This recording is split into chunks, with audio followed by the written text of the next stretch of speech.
मैं एक बार को रूम लेने के लिए गया था, 2008 के आसपास एनिमेशन करता था, तो हम रूम लेने के लिए गए।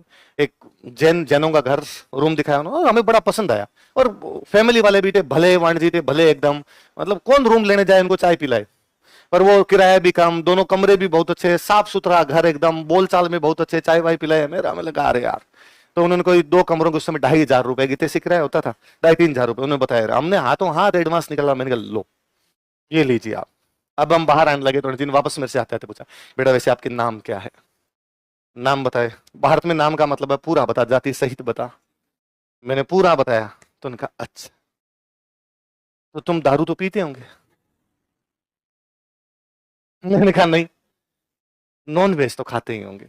नहीं, मैं प्याज भी नहीं खाता। उल्टे आप जैन खाते होंगे, मैंने प्याज लहसुन नहीं खाए। लहसुन तो फिर भी कभी कोई कूट काट के डाल दिया तो मैंने फिर भी खा लिया होगा। प्याज तो मेरे को जब पता चला इस सब्जी में, तो मैंने उस सब्जी को मुंह नहीं लगाया उसके। उन्होंने नहीं मानी मेरी बात। उनका फिर वो फाइनली महिलाओं के पास पहन रहा होता है, इनसे पूछ के बताऊंगी, तुम्हारे अंकल घर आ जाएंगे तो बताऊंगी बेटा, है ना, क्या पता उन्होंने किसी और को नहीं दे दिया हो। शाम को हमने वापस फोन किया कि वो हम सुबह आए थे मकान के लिए, कि बेटा सॉरी, वो आपके अंकल ने पहले ही किसी से बात कर रखी थी और हम आपको नहीं दे सकते। मैं समझ रहा था एग्जैक्टली कि उन वो जैन है, उनको ये लगता है कि तामसिक भोजन करेंगे, दारू वगैरह पियेंगे, इसलिए नहीं दिया जाता। एक मुझे याद है गुप्ता अंकल थे, उन्होंने तो यूं उनसे मैं लड़ लिया था। आप ऐसे कैसे कर सकते हैं, किसी व्यक्ति का चेहरा देख के, किसी व्यक्ति का सरनेम देख के आप ये कैसे कर सकते? भाई, आपको मेरे चेहरे से क्यों लगता है कि सुबह उठते 2 पेग लेगा तो ही खड़ा हो पाएगा, वरना खड़ा भी नहीं हो पाएगा।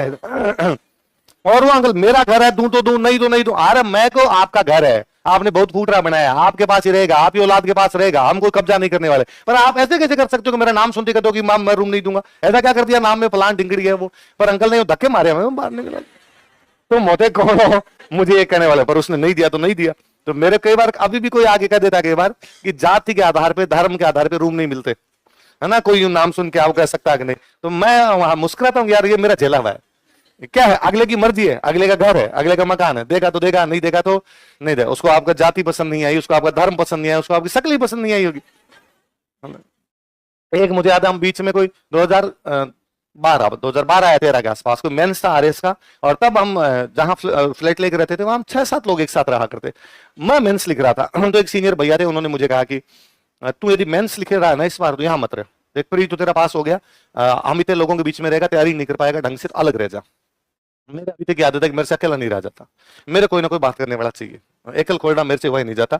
मैं तो तुम बच्चे जब आके रूम में अकेला रहता हूँ तो मुझे लगे रहता कैसे, मैं अकेला हूँ, दीवार के सिर भिड़ा भिड़ा के मर जाऊं, अकेला आदमी कैसे रह सकता है?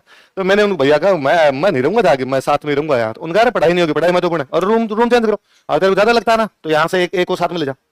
तो एक साथ में जो और जिनका मेंस नहीं हुआ था, मतलब प्री दिया था पर प्री पास नहीं हुआ था, तो उनका इनको ले जा, अगला आइटम तो देना ना, इसको भी देना, ले जा इधर साथ पढ़ लेंगे। फिर फाइनली वो होते एक जूनियर और थे, उनका भैया मैं भी आपके साथ ही चल लूँ क्या, चलो। तो अब हम वहां 7-8 रहते थे, तो 5 वहां रह गए, 3 जने उधर से निकल लिए। और कहा तुम्हारा किसी को एड्रेस नहीं दोगे, अपने जितने दोस्त आते हैं इस रूम पर आ जाएंगे, तुम्हें कभी मिलना हो शाम को चुपचाप आगे चल जाना, वहां रहना।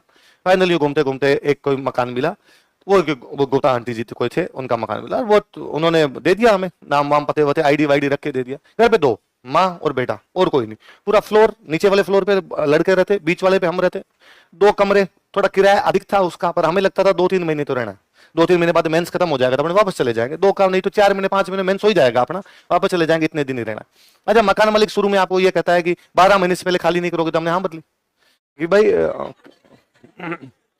ये तो, क्योंकि हम इस बात को जानते थे कि खाली करना नहीं करना ये हम पे डिपेंड करता है, आप पे कतई डिपेंड नहीं करता, कि हम 2 दिन कुछ ना कुछ ऐसा कांड कर देंगे, आप तो कहोगे आज के आज करो,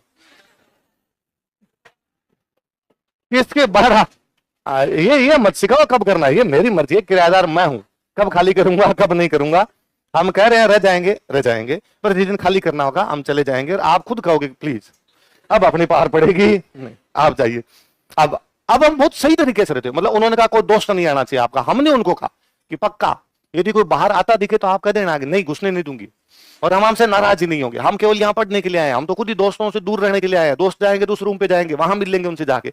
अब बहुत सही तरीके से उस आंटी जी ने हमसे 2 महीने में खाली करवा लिया, उसने खुद नहीं, तो उसने कहा जाओ, केवल इसलिए कि मैं बाहर वाला रूम के अंदर में पढ़ता था, चारपाई लगी हुई थी, तो मैं यूं पढ़ता तो यूं बैठता, उनका ऐसा तो सिर में तेल लगाता है, तो ऐसे दीवार खराब होती है और तुम्हारे पास तकिया नहीं है, तो तुम बिना तकिए के कैसे रह सकते हो? मुझे लगता है स्टूडेंट लाइफ में तकिए की कहां हो सकता है? तकिया लगा लगा का सोना है, अपने यूं बैठे थे। ज्यादातर मैं टेबल कुर्सी पर बैठता, पर कभी यूं लगा कि यार कई देर हो गए बैठे बैठे, थोड़े थोड़े पड़े पड़े पढ़ लेते हैं, तो आप पढ़े पढ़े अपने उसी प्रकार। वो बड़े नाराज होते हैं हमसे, बाहर पीछे देखो तेल लगा दिया, ये कर दिया। अच्छा, वो हम फिर तकिया ले आए, हमने सॉरी बोला उनसे कि हाँ भाई हम नहीं समझते इस बात को, हम तकिया ले आएंगे। दूसरे दिन 3 तकिए ले आए, 3 लोग रहते, 2 बाहर वाले अंदर वाले रूम में, मैं एक बाहर वाले में रहता।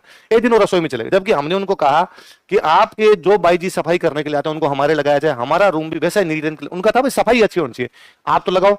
जितने रुपए वो मांगेगी हम उतने रुपए देंगे, हमारा रूम साफ होकर जाएगी। अब हमसे नहीं होगी सफाई, हम पहले कहते थे हम पढ़ेंगे, आप उनको करवा दो। तो वो एक बाई जी आते हो सफाई करके जाते, एक बाई जी आते हो खाना बना के जाते। खाना बनाने वाले बाई जी हमारे पहले भी आते थे, उनको हमने कहा सफाई रखनी ढंग से, इसलिए मतलब उतनी सफाई हमने किसी रूम में नहीं रखी। अब वो आंटी इस बात पर आगे नाराज हो जाते कि तुम्हारे पास थाली एक ही है, तो इससे आपको क्या लेना देना है, हमारे पास थाली है क्या? तो तुम तीनों एक ही थाली में खाना खाते हो क्या? हाँ एक ही थाली के अंदर खाते, ऐसे कैसे हो सकता है? तो फिर तीनों एक साथ खाते हो। उनको ही लगता कितने सूगले हैं, तो एक ही थाली के अंदर ऐसे खा लेते हैं। फिर फाइनली उन्होंने हमारे हाथ जोड़े कि तुम्हारा एडवांस मैं तुम्हें वापस दूंगी, तुम जाओ। अगले लोग विचारधारा अलग प्रकार की, उनको ये भी था कि 3 अलग अलग थालियां होनी चाहिए, तीनों की अलग अलग कटोरियां होनी चाहिए। हम वहां से रूम खाली किया, फिर हम खूब हंसे कि ये तो भली महिला हमारी इस रसोई में आई जिसमें हमारे पास थाली तो है, पहले हम 8 रहते थे, परात थी। हमने परात में गाया है, तो तू कहां ये सिखा रही है हमें? कबीरा इस संसार में भांति भांति के लोग, इतना क्यों लोड लिया जाए? है? नहीं, हाँ आप और नोटिस करना, मकान मालिक होते ही नहीं, मकान मालिक ही नहीं होती इज्जत, क्योंकि मकान मालिक होगा तो पुरुष होगा, भला होगा, तो उससे ना रुपए मांगे नहीं जाएंगे। मैंने देखे जहां जहां अंकल हुए और वहां मान लो 1 तारीख को किराया देना, और मैंने उनको जाकर अंकल आए थे 2 दिन बाद में आएंगे, 3 को देंगे, और इस बार अंकल 500 रुपए कमी है, 5000 देने थे, 4500 ये 500 किताब खरीद ले, दे देना यार, दे देना, 10 दिन बाद दे देना, 15 दिन अगली बार दे देना। आंटी जी जहां जहां थे, नहीं मेरे उन महिलाओं को देखने के बाद मैंने ये शब्द कहना बंद कर दिया कि महिलाओं में ममता होती है, कि फिर मकान मालकिन को दिखाया जाए उनमें ममता नाम की कोई चीज नहीं होती। वो फिर पूरा यूं शोषण करने के अंदर रहती है आपका, ये क्यों कर दिया, ये क्यों। कई जगह भले भी मिले, पर ज्यादातर इस प्रकार का ही था।